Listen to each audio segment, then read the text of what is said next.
Dear students, welcome to our IK study আবাসিক coaching. তোমরা কেমন আছো? আজকে গান্ধী যুগ ক্লাস নম্বর 2। এই 2 নম্বর ক্লাসে কি হবে আলোচনা, কি নিয়ে আলোচনা, কি নিয়ে বিস্তারিত আলোচনা হবে? যতক্ষণ না ক্লাসকে ইতিহাসকে মুষ্টিমেয় করতে পারছি ততক্ষণ পর্যন্ত আজকের এই আলোচনা চলবে। তো কি আলোচনা? আধুনিক ভারতের ইতিহাস গান্ধী যুগ সম্পর্কে যে বিস্তারিত আলোচনা হবে তাতে আজকের বিষয় খিলাফত আন্দোলন, অসহযোগ আন্দোলন, স্বরাজ পার্টি। এই 2 নম্বর ক্লাসে এই 3টে বিষয় নিয়ে আজকের আলোচনা। এর আগে আমরা আলোচনা করেছি চম্পারণ সত্যাগ্রহ 1917, খেদা সত্যাগ্রহ 1918, রাওলাট আইন 1919। 1919-এর পর দেখো 1920, 1923, মানে পরপর আমরা ইতিহাসকে মুষ্টিমেয় করার চেষ্টা করছি। তো এইভাবে ইতিহাসকে যদি মুষ্টিমেয় করতে পারি তাহলে আমরা প্রথমবারেই মেন প্রিলি এবং প্রথম অ্যাটেম্পটেই আমরা চাকরি নিয়ে সাকসেস হব তো।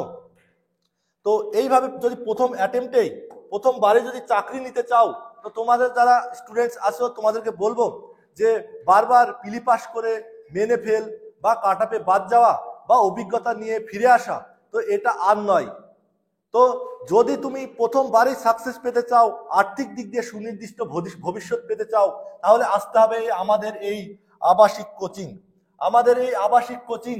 যে এই নম্বরে তোমাকে কন্ট্যাক্ট করতে হবে। এখানে আবাসিক কোচিং, এখানে ডিজিটাল ক্লাসরুম এবং খাওয়া দাওয়া তার সঙ্গে থাকার ব্যবস্থা রয়েছে। এবং যদি তোমার কোনো প্রবলেম বা সমস্যা হয় তার জন্য অফিসে গিয়ে তোমার সঙ্গে বিষয় সেই সম্পর্কে আলোচনা করার জন্য সেই ব্যবস্থাও রয়েছে। তাই প্রথমবারে প্রিলি পাস করব, মেন পাস করব, প্রথমবারই চাকরি নিব, একবারেই সাকসেস হব, বারবার নয়। সেই বিশ্বাসে যদি বিশ্বাসী হও তাহলে এখনো সময় আছে। এখনো কিন্তু এক্সাম হয়নি ওয়েস্ট বেঙ্গল পুলিশের, রেলওয়ে গ্রুপ ডির, এখনো সময় আছে। কারণ প্রত্যেকটা বিষয়কে এইভাবে ধারাবাহিক ক্লাসের মাধ্যমে মুষ্টিমেয় করতে হলে আসতে হবে, এই সময়কে কাজে লাগাতে হবে। তো কথা না বাড়িয়ে শুরু করি আজকের ক্লাস গান্ধী যুগ। তো গান্ধী যুগ সম্পর্কে, মহাত্মা গান্ধী সম্পর্কে আরেকটু আমরা জেনে নেব। তার জন্ম 1869।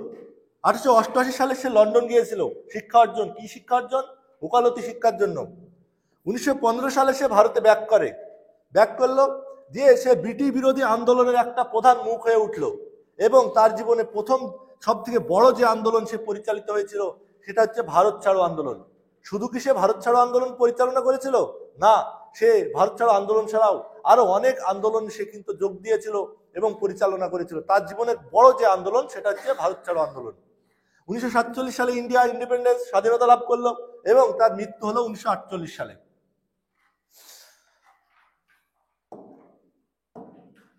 তা আজকে এই খিলাফত আন্দোলন, এর আগের 3টে আন্দোলন আলোচনা হয়েছে আগের ক্লাসে, সেটা তোমরা দেখে নেবে। এর আগের ক্লাসে আলোচনা হয়েছে চম্পারণ সত্যাগ্রহ, খেদা সত্যাগ্রহ, রাওলাট আইন।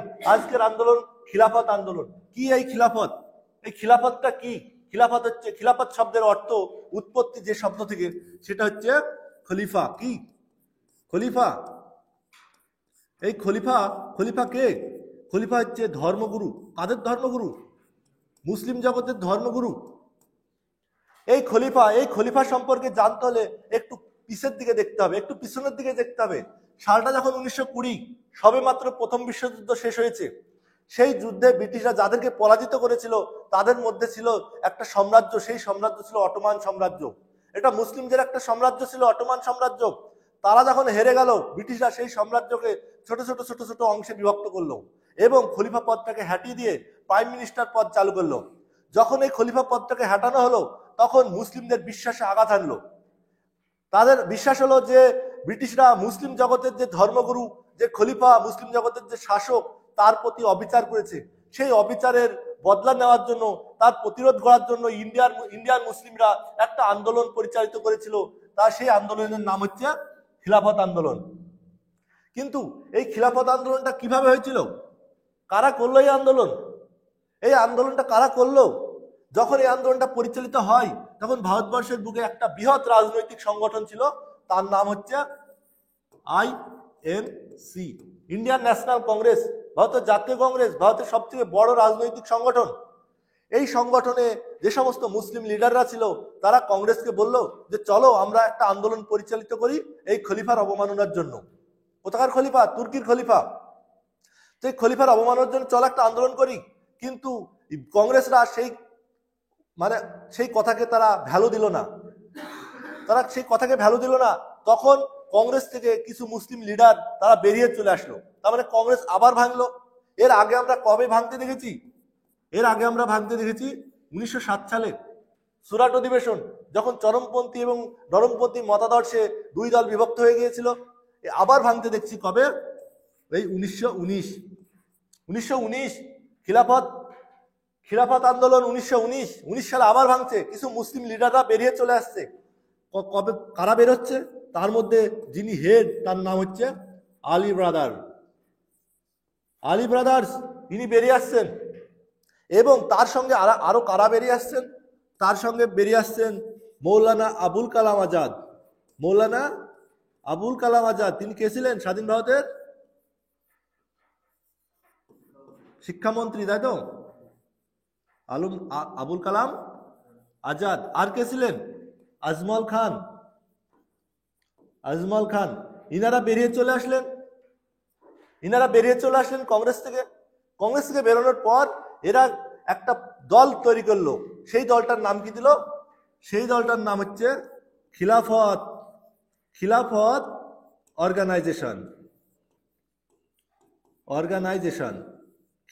অর্গানাইজেশন। এই দলটা তারা তৈরি করলো। তারা খিলাফত অর্গানাইজেশন তৈরি করলো এবং তারা গিয়ে যেখানে তারা তাদের যে ঘাঁটি স্থাপন করলো, যেখানে তাদের হেডকোয়ার্টার স্থাপন করলো, সেই জায়গাটার নাম হচ্ছে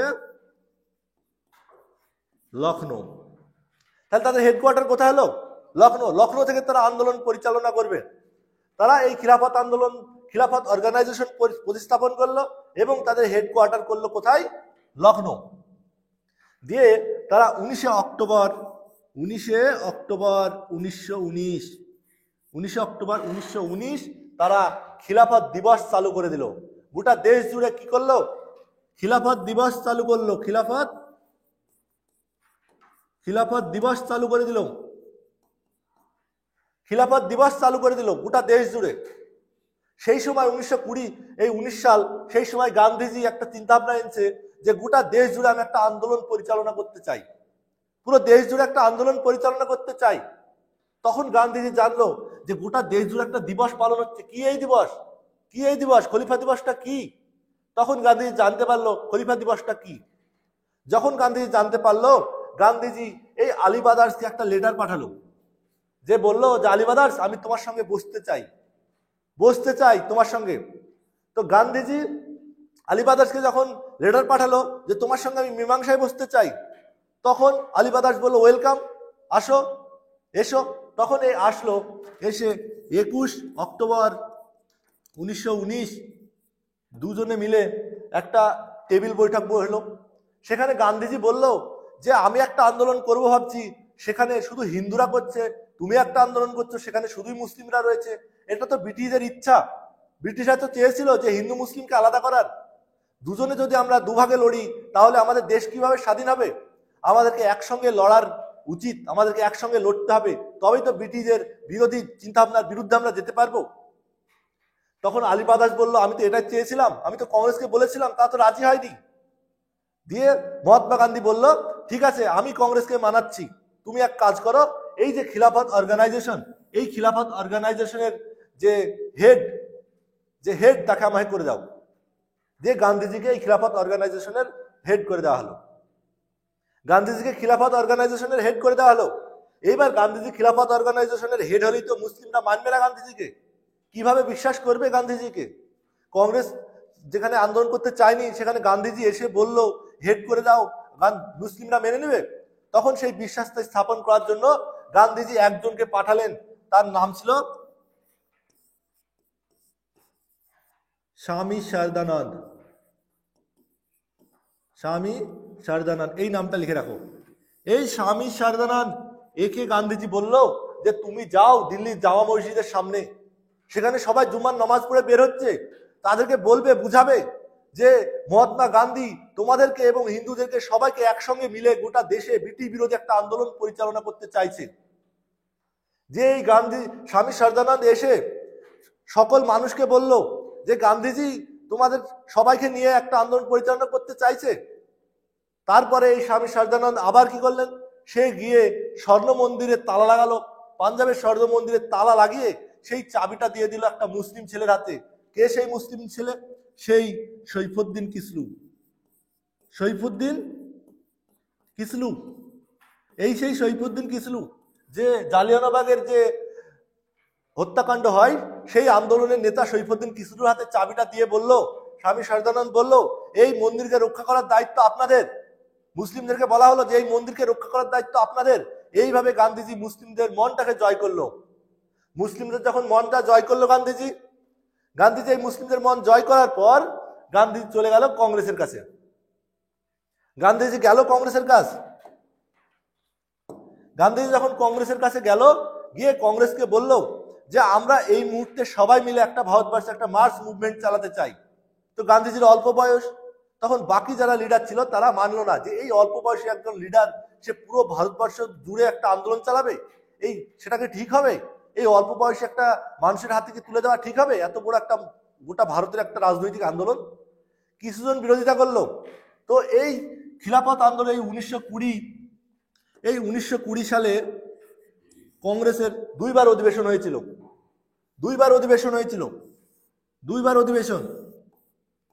দুইবার কি কি? একবার হয়েছিল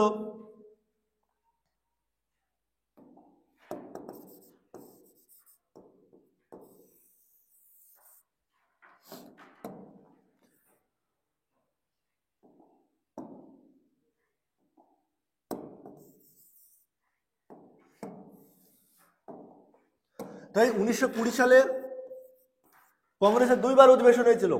এক হচ্ছে সেপ্টেম্বর মাস, সভাপতি ছিলেন লালা লাজপত রায়। কে ছিলেন? লালা লাজপত রায়। এবং ডিসেম্বর মাসে কে ছিলেন? ভি রাঘব আচার্য, ইনি ছিলেন। তো এই সেপ্টেম্বর মাসে লালা লাজপত রায় কংগ্রেসকে খোলাখুলি বলে দিলেন যে যারা সাপোর্ট করবে না, আমরা এর আগেও দেখেছি গান্ধীজি ভারতবর্ষে দুটো আন্দোলন পরিচালিত করেছে। কি সে আন্দোলন? খেদা সত্যাগ্রহ, চম্পারণ সত্যাগ্রহ, এবং গান্ধীজি জয় এনে দিয়েছে। সুতরাং এই যে গোটা ভারতবর্ষে জুড়ে যে একটা আন্দোলন হবে, সেই আন্দোলনের দায়িত্ব গান্ধীজির উপর দেওয়া হবে। যারা বিরোধিতা করছে, যারা মানতে চাইছে না, তারা কংগ্রেস থেকে বেরিয়ে যেতে পারে। এটা লালা লাজপত রায় ক্লিয়ার ঘোষণা দিয়ে দিলেন। যখন লালা লাজপত রায় ক্লিয়ার ঘোষণা দিয়ে দিলেন, তারপরে আবার ডিসেম্বর মাসে আর একটা অধিবেশন হয়। সেখানে ভি রাঘব আচার্য একই কথা বললেন যে যারা গান্ধীজিকে সাপোর্ট করবে না তারা বেরিয়ে যাক। তখন যারা বেরিয়ে গেল তারা হচ্ছে সুরেন্দ্রনাথ ব্যানার্জি। কে? সুরেন্দ্রনাথ ব্যানার্জি। ইনি বেরিয়ে গেলেন এবং বেরিয়ে গিয়ে একটা চিন্তা ভাবনা করলো যে আমি আর একটা সভা তৈরি করব। সেই সভাটার নাম কি ছিল? ভারত সভা বা ইন্ডিয়ান অ্যাসোসিয়েশন।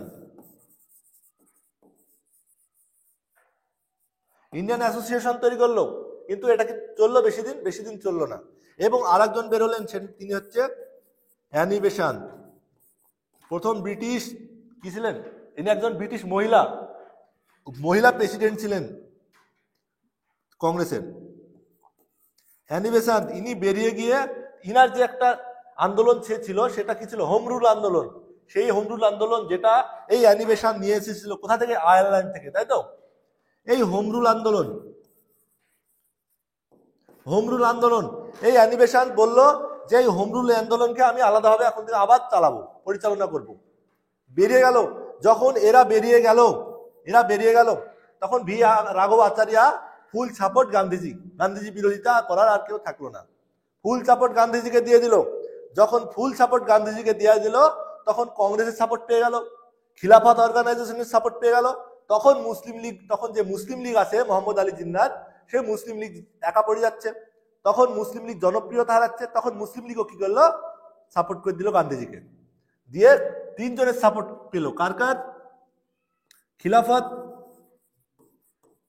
খিলাফত, আইএনসি, ইন্ডিয়ান ন্যাশনাল কংগ্রেস এবং মুসলিম লীগ।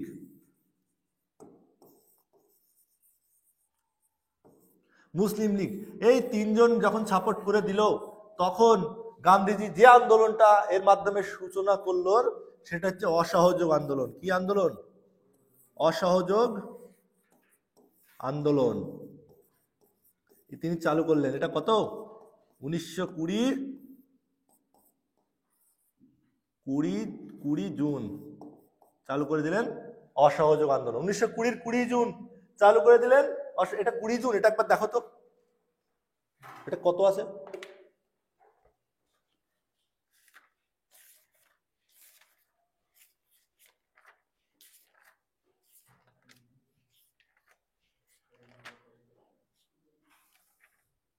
হ্যাঁ, এটা 20 জুন, ঠিক আছে। তো এই 20 জুন অসহযোগ আন্দোলন চালু করে দিলেন। 1920 জুন অসহযোগ আন্দোলন গান্ধীজি চালু করলেন। এই তিনজনের সাপোর্ট যখন পেয়ে গেলেন, গান্ধীজি অসহযোগ আন্দোলন শুরু করে দিলেন। অসহযোগ মানে কি? অসহযোগিতা। অসহযোগিতা মানে সহযোগিতা না করা, তাই তো? কাদের সহযোগিতা করবে না? ব্রিটিশদের। কোনোভাবেই যে কোনো উপায়ে কোনো পদ্ধতির মাধ্যমে ব্রিটিশদের সহযোগিতা করা যাবে না। সেই জন্য এই আন্দোলনের নাম হচ্ছে অসহযোগ আন্দোলন। তাহলে বুঝতে পারছো তো খিলাফত আন্দোলন থেকে কিভাবে অসহযোগ আন্দোলন আসলো? পরপর যাচ্ছি তো। তো এই অসহযোগ আন্দোলন 1920 অসহযোগ আন্দোলন যখন শুরু হলো গান্ধীজির নেতৃত্বে, পুরো ভারতবর্ষে হিন্দু মুসলিম একসঙ্গে যে আন্দোলনটা গান্ধীজি স্থাপন করলেন, স্থাপন করার পর গান্ধীজি পুরো ভারতবাসীকে কিছু দাবি পেশ করলেন। কি সেই দাবি? গান্ধীজি বললেন যে ব্রিটিশরা যদি কোনো উপাধি দেয়, সেই উপাধি কেউ গ্রহণ করবেন না, কোনো উপাধি গ্রহণ করবেন না, এবং ব্রিটিশদের কোনো পণ্য কেউ ব্যবহার করবেন না। ব্রিটিশদের পণ্যকে বর্জন করতে হবে। কি করতে হবে? ব্রিটিশ পণ্য বর্জন। ব্রিটিশ পণ্য বর্জন করতে হবে। ব্রিটিশ পণ্য বর্জন করতে হবে। আর কি বর্জন করতে হবে? উপাধি বন্ধ করতে মানে বর্জন করতে হবে। ব্রিটিশদের কোনো উপাধি নেওয়া যাবে না। আর কি করতে হবে? তাদের স্কুল বর্জন করতে হবে। তাদের স্কুল বর্জন করতে হবে। তাদের স্কুল বর্জন করতে হবে। ব্রিটিশদের স্কুল বর্জন করতে হবে, তাদের উপাধি বর্জন করতে হবে, তাদের পণ্য বর্জন করতে হবে। এই তিনটে বর্জন করতে হবে। এবং ভারতীয়রা এই পণ্যের বদলে কিসের পণ্য ব্যবহার করবে? খাদির তৈরি, ভারতীয়দের তৈরি পণ্য তারা ব্যবহার করতে হবে। এবং ব্রিটিশদের স্কুলে না গিয়ে ভারতীয় মানুষজনের টাকা পয়সায় তৈরি স্কুলে তারা পড়বে। তো ভারতীয় মহিলারা তখন এই মহাত্মা গান্ধীকে টাকা পয়সা দিয়ে সাহায্য করেছিল, এবং সেই টাকা পয়সা দিয়ে তখন তৈরি হয়েছিল গুজরাটি পিঠ। কি? গুজরাটি পিঠ, ভারতীয় টাকায় তৈরি গুজরাটি পিঠ। জামিয়া ইসলামিয়া এই সমস্ত জিনিস তখন ভারতীয় টাকায় তৈরি হয়েছিল, জামিয়া ইসলামিয়া। কিন্তু এই যে ব্রিটিশদের তৈরি পণ্য বর্জন, কিন্তু এই পণ্যের দাম তো কম, ভারতীয়দের তৈরি পণ্যের দাম তো বেশি। তাহলে বেশি দিয়ে কতদিন চলবে? মানুষের তো জীবন ধারণ সংসার আছে। কিন্তু এই বেশি দামের জিনিস নিয়ে কদিন চলবে? কোনো আন্দোলন কি বেশি দিন দীর্ঘস্থায়িত করা যায়? কিন্তু গান্ধীজি বলেছিলেন, এই কয়েকটা যদি তোমরা মানো, তাহলে আগামী 1 বছরের মধ্যে আমি দেশের স্বাধীনতা এনে দিব। আগামী 1 বছরের মধ্যে দেশের স্বাধীনতা এনে দিব। কিন্তু এই যে পণ্য, ব্রিটিশদের পণ্যের জিনিসের দাম তো কম, কিন্তু খাদির জিনিসের দাম বেশি। তো কিভাবে পরিচালিত করবে? তখন একটা অ্যাক্সিডেন্ট ঘটে গেল। কি সেই অ্যাক্সিডেন্ট? 1922 সালের 5ই ফেব্রুয়ারি কি ঘটলো? উত্তরপ্রদেশের চৌরাচৌরি যে থানা, উত্তরপ্রদেশের ইউপির কি চৌরাচৌরি থানা,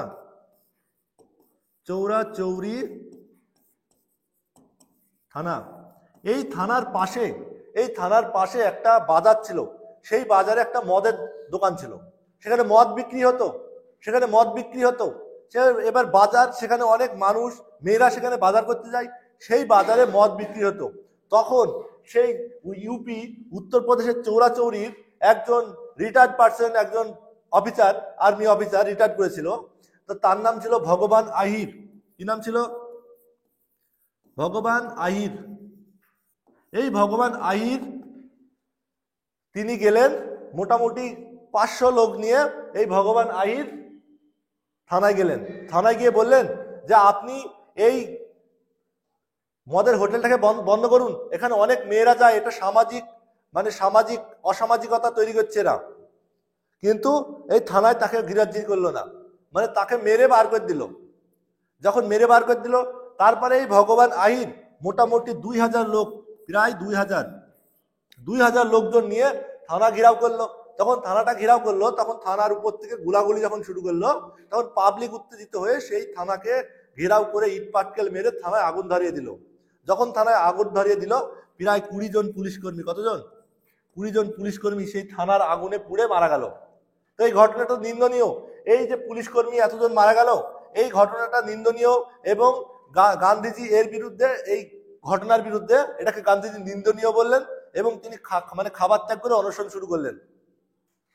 কিন্তু এই যে ঘটনা, চোরাচুরি ঘটনা ঘটে গেল, এই ঘটনার পরিপ্রেক্ষিতে গান্ধীজিকে হেড বলে তাকে গ্রেপ্তার করা হলো। গান্ধীজিকে 1922 সালে গান্ধীজিকে গ্রেপ্তার হলেন। গান্ধীজি গ্রেপ্তার হলেন। গান্ধীজি যখন গ্রেপ্তার হয়ে গেলেন, তো এই আন্দোলনটা আস্তে আস্তে থিতিয়ে পড়লো। কিন্তু এই গান্ধীজিদের গ্রেপ্তার হয়ে 6 বছর জেল হলো। কয় বছর? 6 বছর জেল। গান্ধীজি বলেছিলেন যে আমি এরপর আর কোনো আন্দোলন পরিচালনা করব না, আমার এটাই শেষ। কিন্তু সেটা শুনেনি। গান্ধীজিকে গ্রেপ্তার করলো এবং 6 বছরের জেল হলো। এবং আরো যারা কংগ্রেসের লিডার ছিল তাদেরকেও গ্রেপ্তার করা হলো এবং গান্ধীজির 6 বছরের জেল হলো। কিন্তু এই 6 বছর যখন গান্ধীজির জেল হলো, তখন গান্ধীজি যখন 6 বছর জেল হলো, গান্ধীজি তো শূন্য। গান্ধীজি যখন গ্রেপ্তার করা হলো, এই অসহযোগ আন্দোলন আস্তে আস্তে আস্তে আস্তে ঝিমিয়ে গেল। হয়তো স্বাধীনতা আসলো না 1920 সালে। তাহলে এই যে ভারতবর্ষে এই যে আন্দোলন যখন ঝিমিয়ে গেল, এই অসহযোগ আন্দোলন যখন ঝিমিয়ে গেল, যখন থেমে গেল, এই অসহযোগ আন্দোলন যখন থেমে গেল,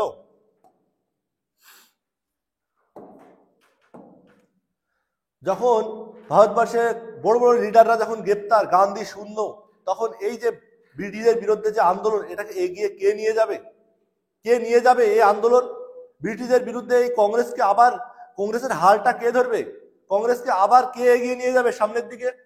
তখন সেই কংগ্রেসের মধ্যে দুজন নেতা, এক হচ্ছে চিত্তরঞ্জন দাস, দুই মতিলাল নেহেরু।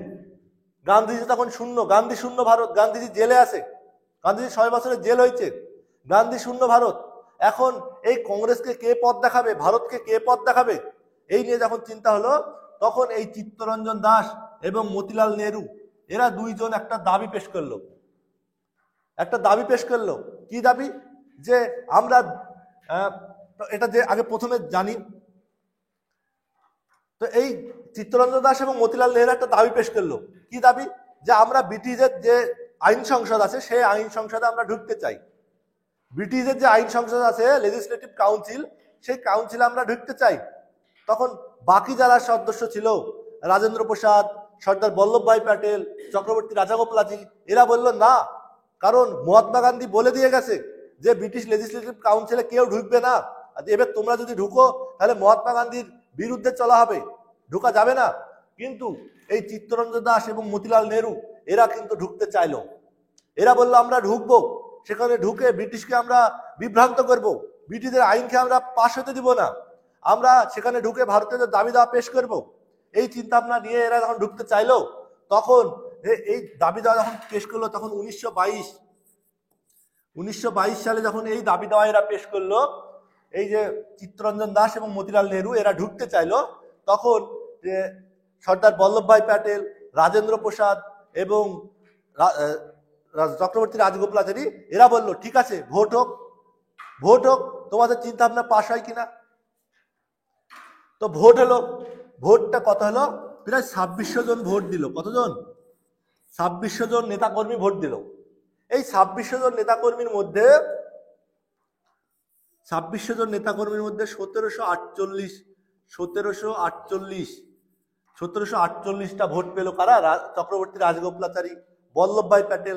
এদেরকে বলা হয় নো চেঞ্জার, মানে পরিবর্তনপন্থীর বিরুদ্ধেরা। এরা পরিবর্তন হবে না, এদেরকে প্রো চেঞ্জার এবং নো চেঞ্জার। মানে এই যে আইএনসি, এই আইএনসিকে আমরা এর আগে দুইবার ভাঙতে দেখেছি। কত?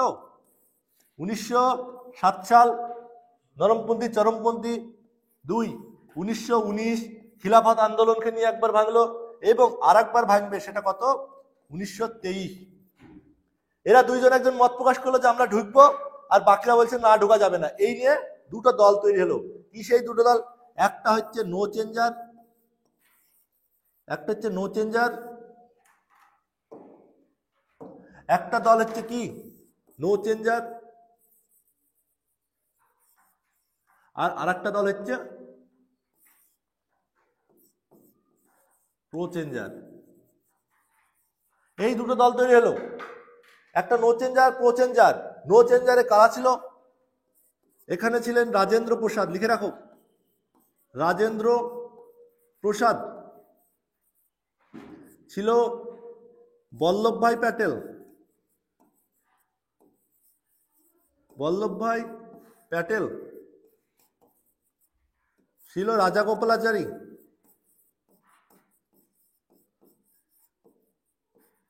রাজাগোপালাচারী এরা ছিল। আর এখানে কারা ছিল? চিত্তরঞ্জন দাস, চিত্তরঞ্জন দাস, মতিলাল নেহেরু।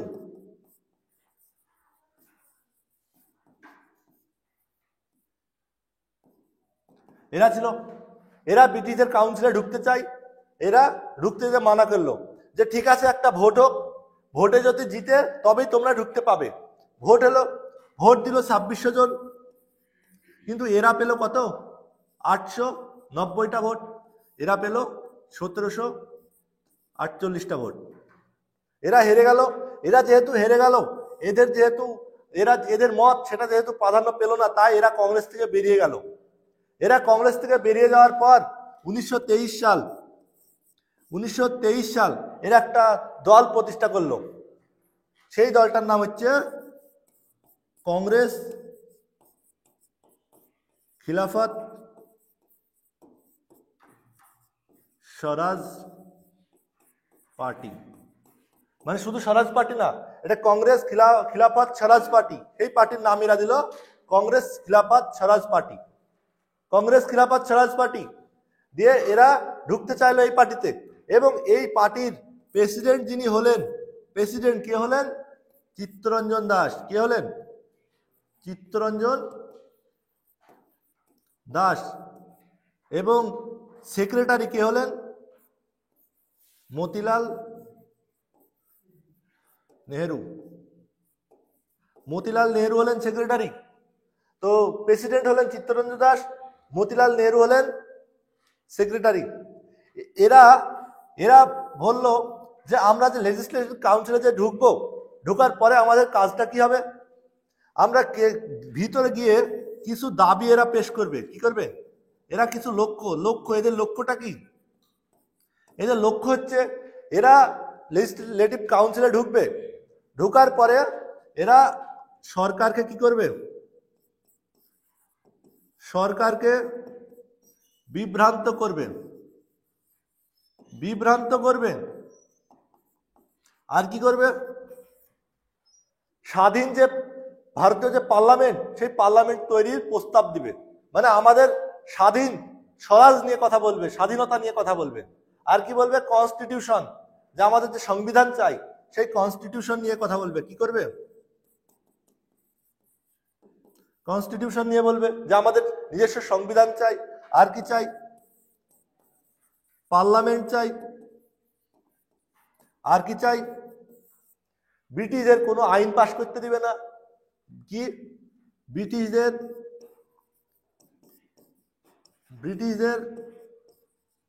আইন পাশে বাধা দেব। আইন পাশে কি করব? বাধা দেব। এইরকম চিন্তা আমরা যখন দাবিটা পেশ করলো এই কংগ্রেস খিলাফত স্বরাজ পার্টি, তখন এরা কিন্তু জনপ্রিয়তা অর্জন করতে লাগলো। এরা বলল যে আমরা কংগ্রেসের বিপক্ষে নই, আমরা কংগ্রেসের বিরুদ্ধে না, কিন্তু আমরা এখানে ঢুকে আমরা এই যে এইগুলো দাবি, এই দাবিগুলো আমরা পেশ করব এবং কোনো আইন আনতে দেব না, ব্রিটিশদের কোনো আইন আনতে আমরা দিব না, বাধা দেব। এই যখন এই চিন্তা ভাবনা দিল, তখন বাকি এই যে নো চেঞ্জার, এরা গান্ধী মতাদর্শে বিশ্বাসী, মানে এরা যে গান্ধীজি যে বলেছিল যে ব্রিটিশ কাউন্সিলে ঢুকতে মানা, তো সেই জন্য এরা ঢুকবে না। এরা দেখলো যে আমরা যদি ভাগ হয়ে যাই, এর আগেও ভাগ হয়ে আমাদের কোনো একটা সুবিধা হয়নি, সুতরাং এই নো চেঞ্জাররাও এই স্বরাজ পার্টিকে সাপোর্ট করে দিল, যে ঠিক আছে সাপোর্ট করে দিল। তো সাপোর্ট যখন করলো,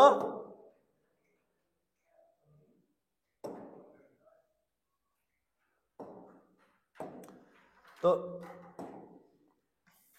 সাপোর্ট করার পর 1923-এর 21শে নভেম্বর একটা ভোট হলো, ইলেকশন হলো।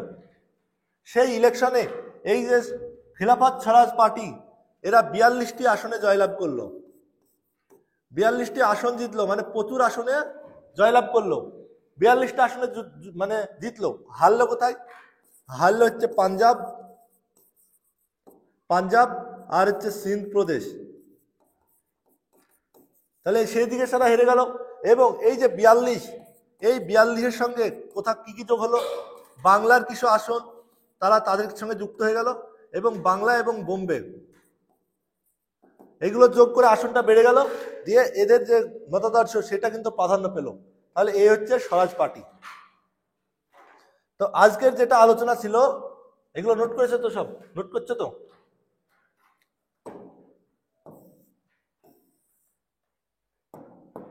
তাহলে তিনটে বিষয়ে আলোচনা হলো আজকে। গান্ধী যুগের যে 2 নম্বর ক্লাসে প্রথম আলোচনা করলাম খিলাফত আন্দোলন, অসহযোগ আন্দোলন, স্বরাজ পার্টি, তিনটে আলোচনা করলাম। এরপরে গান্ধী যুগের 3 নম্বর ক্লাসে এর পরের যে সমস্ত আন্দোলন যেগুলো আছে সেগুলো আলোচনা হবে। তো এরপরে দেখি যে এতগুলো যে পড়লাম, এরপর থেকে কিছু এমসিকিউ দেখি এটা কে পারে, এগুলো বলার চেষ্টা করো। তোমরা যারা দেখছো কমেন্টে অ্যান্সার দিবে। নিম্নলিখিত ব্যক্তিদের মধ্যে কে চম্পারণ সত্যাগ্রহের নেতৃত্ব দিয়েছিলেন? বাল গঙ্গাধর তিলক, মহাত্মা গান্ধী, আনন্দ মোহন বোস আর সিবি রাসমণি। তাহলে চম্পারণ সত্যাগ্রহ কে নেতৃত্ব দিয়েছিলেন? মহাত্মা গান্ধী। ঠিক হয়েছে, তাহলে অ্যান্সার হবে মহাত্মা গান্ধী।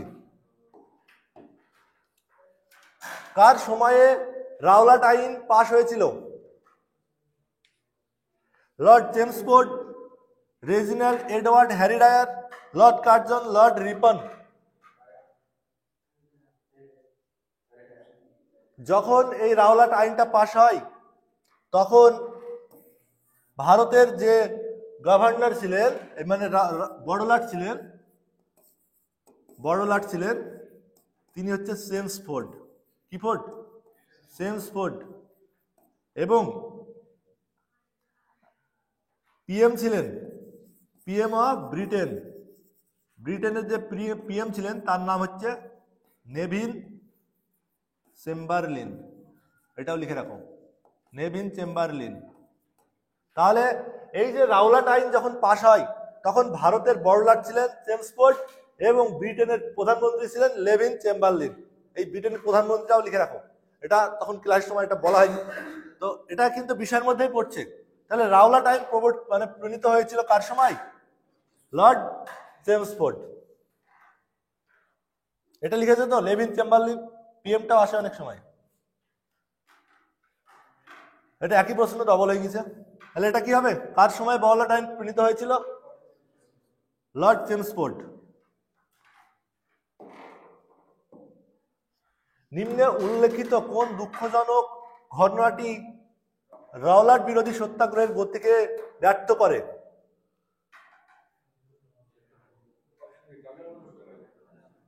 বলো কোনটা? কেন্দ্রীয় পরিষদের বোমা হামলা, জালিয়ানওয়ালাবাগের হত্যাকাণ্ড, বঙ্গভঙ্গ আন্দোলন, উপরের সবকটি। রাওলাট আইনকে প্রতিরোধ করার সময় কোন একটা দুঃখজনক অ্যাক্সিডেন্ট ঘটেছিল, সেটা কি? জালিয়ানওয়ালাবাগ হত্যাকাণ্ড। তাহলে নিঃসন্দেহে এটা হবে, হবে তো, কারণ একই সালে হয়েছিল। এই রাওলাট আইনটা হয়েছিল 1919, জালিয়ানওয়ালাবাগ হত্যা হয়েছিল কত? 1919। তাহলে অবভিয়াসলি হবে জালিয়ানওয়ালাবাগ হত্যাকাণ্ড।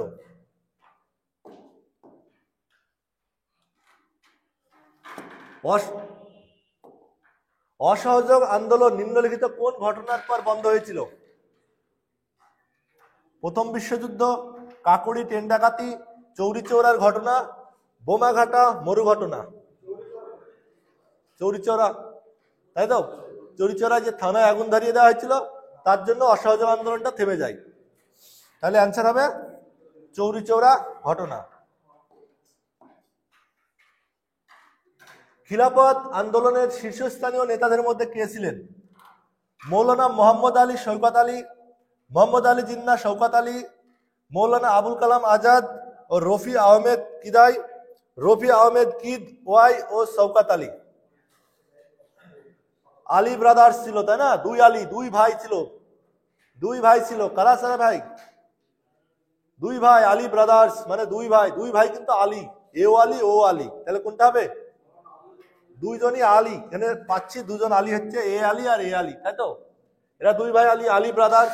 তাহলে এই দুটো নামকে ভালোভাবে মুখস্থ করে নাও। এটা সংক্ষেপে আলী ব্রাদার্স, আর যদি ভেঙে পড়ি মোহাম্মদ আলী, শওকত আলী, সৈকত আলী আর মোহাম্মদ আলী। তাহলে অ্যান্সার হবে অপশন এ।